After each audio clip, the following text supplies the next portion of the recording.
अस्सलाम वालेकुम नाजरीन आज एक और मसले के साथ कि आजकल लोग मुझे कमेंट्स कर रहे हैं कि हमारा पायलट का शोला है वो बहुत कम है और काफ़ी देर बटन पुश करके रखना पड़ता है और फिर ऑन होता है। तो इसका हल मैं आपको बताता हूँ कि अगर आपका ये शोला यहाँ से कम लग रहा है आपको, तो इसकी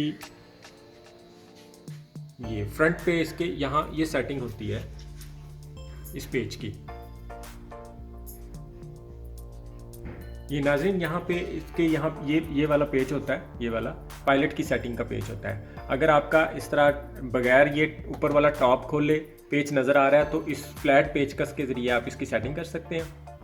अगर आपका ये टॉप खोले बगैर नज़र नहीं आ रहा तो इसको ये 4 पेज होते हैं जो साइडों पे, ये वाले और ये नीचे भी हैं और ये इस तरह यहाँ पे है, एक ये है, एक दो उधर है, ये खोल के आप इसकी सेटिंग कर सकते हैं। अब मैं यहाँ पे इसकी सेटिंग करता हूँ।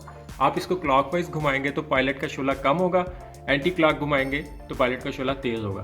ये मैं आपको इधर दिखाता हूँ। अब नाज़रीन मैं क्लॉकवाइज घुमा रहा हूँ तो ये देखें ये शोला कम हो रहा है। अब मैं इसे एंटी क्लॉकवाइज घुमाऊँगा तो देखिएगा ये शोला तेज़ हो रहा है और पल्स को अच्छे से गर्म कर रहा है। नाज़रीन आप इसको सर्दियों में इसकी सेटिंग आप थोड़ी सी हाई रखें। उसकी रीज़न ये है कि आजकल गैस की बहुत शॉर्टेज होती है। अगर ये बुझ जाता है तो ये ऑटोमेटिक नहीं होता, तो इसलिए आप इसे ऑटोमेटिक रखने के लिए इसका ये वाला शोला सर्दियों में हाई कर दिया करें। इसको जो आपको मैंने ये वाली सेटिंग दिखाई है, इसे एंटी क्लॉकवाइज थोड़ा सा घुमा के वहाँ से चेक करें, देख लें।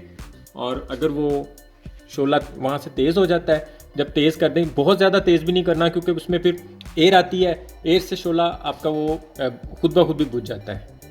इसलिए मुनासिब सा तेज़ कर लें। यहाँ पे मैंने रख लिया, यहाँ मेरी सेटिंग ओके है, तो इसके बाद मैं यहाँ छोड़ दूँगा। अब मैं अपना गीज़र ऑन करता हूँ